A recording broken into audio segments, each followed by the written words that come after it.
Again, doing another quick Bible study on what you should give, on giving the Old Testament and the New Testament.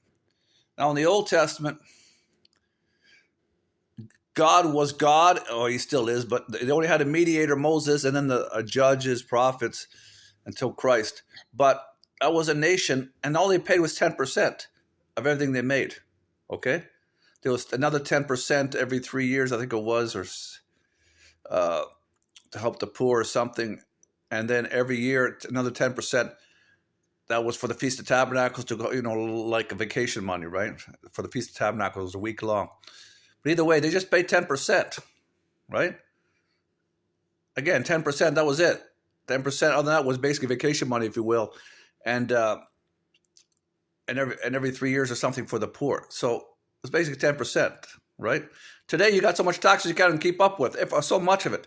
My point is, you can't give 10% today, and I'm going to show you the differences. So in Malachi 3, verse 8, it says, I'll explain after, will a man rob God?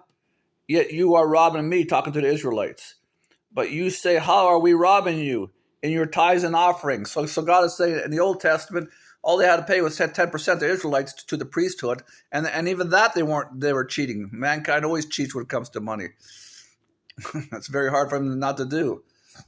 Okay, so now the New Testament is different because they wanted a king. God said he'll take your manservants, maidservants, and all your taxes, and that's what happened. And the Old Testament was done away with.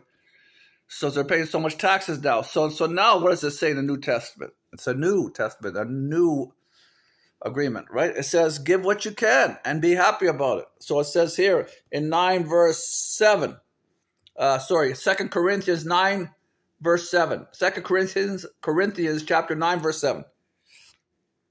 Each one must do as he made up his mind. You give as you made up your mind.